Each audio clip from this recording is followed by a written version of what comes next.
પ્રકરણ 13માંથી મહત્ત્વના મુદ્દા એવા પોષક સ્તરોને એક જ વારમાં યાદ રાખો. પોષક સ્તરો, આ જે પ્રશ્ન છે એ 4 ગુણમાં પૂછતા હોય છે અને એક ગુણમાં પણ ઘણીવાર આ પ્રશ્નમાંથી નાની એવી વસ્તુ પૂછી લેતા હોય છે કે પ્રથમ પોષક સ્તર કયું અથવા તો બીજું કયું, એ રીતનું કંઈક. 4 ગુણમાં જ્યારે પૂછે ત્યારે પોષક સ્તરો એટલે શું, એની સાથે આહાર શૃંખલાનું ઉદાહરણ આપી સમજાવો, એ રીતે પૂછતા હોય છે. તો એ પણ આપણે સાથે યાદ રાખી લેવાનું. તો પ્રશ્નમાં આ જે ત્રિકોણ છે આપણે યાદ રાખવાનું, જેમાં 4 ભાગો છે. સૌથી નીચે ઉત્પાદકો, જે પ્રથમ પોષક સ્તર છે. પછી પ્રાથમિક ઉપભોગીઓ, જે બીજું પોષક સ્તર છે.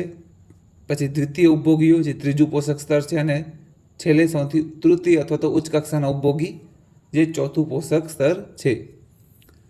અને આટલો દોરી લો ત્રિકોણ, એટલે નીચે આપણે જવાબમાં પણ એ રીતે લખવાનું છે કે કુલ 4 પોષક સ્તરો છે, જેમાં પ્રથમ પોષક સ્તરમાં આપણે ટાઇટલ આપી પ્રથમ પોષક સ્તર, નીચે લખવાનું કે ઉત્પાદકો.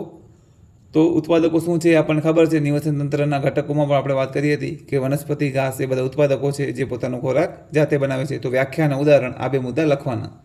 એ રીતે બીજું પોષક સ્તર, તો એમાં શાકાહારી પ્રાણી, એના વિશે વ્યાખ્યા અને ઉદાહરણ લખવાના કે વનસ્પતિનો ખોરાક બનાવે એવા સજીવો, ગાય, ભેંસ, હરણ એ બધા. પછી ત્રીજું પોષક સ્તર, નાના માંસાહારી પ્રાણીઓ, દેડકો, પક્ષી, વરુ, શિયાળ એ બધા જે શાકાહારી પ્રાણીઓનો ખોરાક બનાવે છે અથવા તો નાના પ્રાણીઓનો ખોરાક બનાવે છે.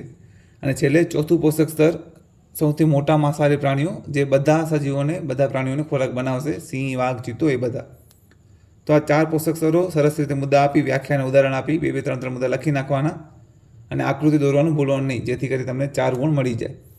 અને ઉદાહરણમાં આહાર શૃંખલામાં તમને ખબર છે કે ઉત્પાદકોમાં ઉદાહરણ છે ઘાસ, પ્રાથમિક ઉપભોગી તો તીડ, જીવજંતુ એ બધા, દ્વિતીય ઉપભોગી તો દેડકો, પક્ષી બધા એ, અને તૃતીય ઉપભોગી સિંહ, વાઘ, ચિત્તો એ બધા. તો આ ઉદાહરણ છે આહાર શૃંખલાનું, તમે ગમે 1-2 લખી શકો છો. તો આ રીતનું આખું પ્રશ્ન છે. ખાલી ત્રિકોણ યાદ રાખશો એટલે આખું પ્રશ્ન તમને સરળતાથી યાદ રહી જશે. ગણિત અને વિજ્ઞાનમાં પ્રશ્નોની સરળ સમજૂતી માટે તમે અમારા પેજને ફોલો કરજો.